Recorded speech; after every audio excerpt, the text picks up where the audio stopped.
Hi, I'm Larry Parker from upstate New York in the U.S., and this is assignment number 3 from the music production class, and I've chosen as a topic demonstrating the configuration of parallel effects in my DAW. My DAW is Studio One, the Artist Edition, and you'll see that I've already recorded and set up a song. I've recorded 2 tracks, rhythm guitar with the chords from the old standard All of Me, and a lead guitar playing lead on top of that.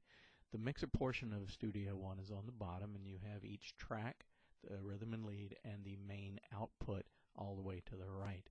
For the lead, I've added a gate and a compressor to reduce the noise and the dynamic range of the lead, and then I'll move up the gain just a little to make the lead stand out. Now, for configuring the parallel effects, I'm going to add a reverb to post-fader sends for both of the tracks so that I'm sending all of my signal as dry, straight signal to the output, and then sending both signals through the reverb, so I'm sending combined reverb to the main as well. To do that, I simply add a bus channel,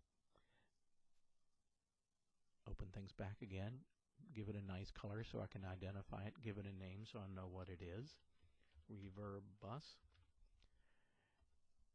And then all I need to do is simply send the signal from each track as a post-fader send to that reverb bus. Notice by default, all sends in Studio One are post-fader. If I wanted it pre-fader, I would actually have to change it, which I could do here. I'm going to boost the level of the reverb for the lead track, lead guitar, a little more to make it stand out more. So now I've got both my signals going to this bus, and all I need to do now is add the effect. Again, I'll pick a reverb. The wet dry mix is 100%, and I'm going to pick let's see, I like the large club. Let's go with that one. Notice it's a little shorter room, a little wider, gives a nice full sound, and that's it.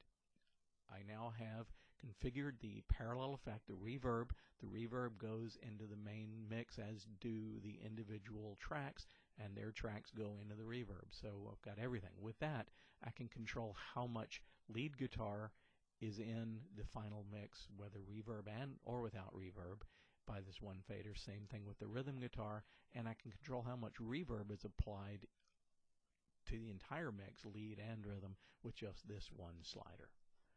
So to demonstrate this, I've recorded 2 small sections, a 15-second sample of All of Me here, and I've recorded it once with the reverb completely off and is totally dry, and then I cranked up the reverb a bit and recorded it again. I've put those 2 files out on SoundCloud. One is All of Me, no reverb. One is All of Me with reverb. There should be links into each of those files in the assignment page on Coursera on Berkeley, and I would appreciate you going and listening to them, and you'll hear the difference between no reverb and reverb. However, one thing you might notice with my playing in the dry, where there is no reverb, some of the notes may sound like they actually have reverb. They don't. That is just my style of playing. I play with a lot of vibrato. So thank you for listening, I hope, to this, and I hope you go listen to the samples. Let me know what you think. Thank you.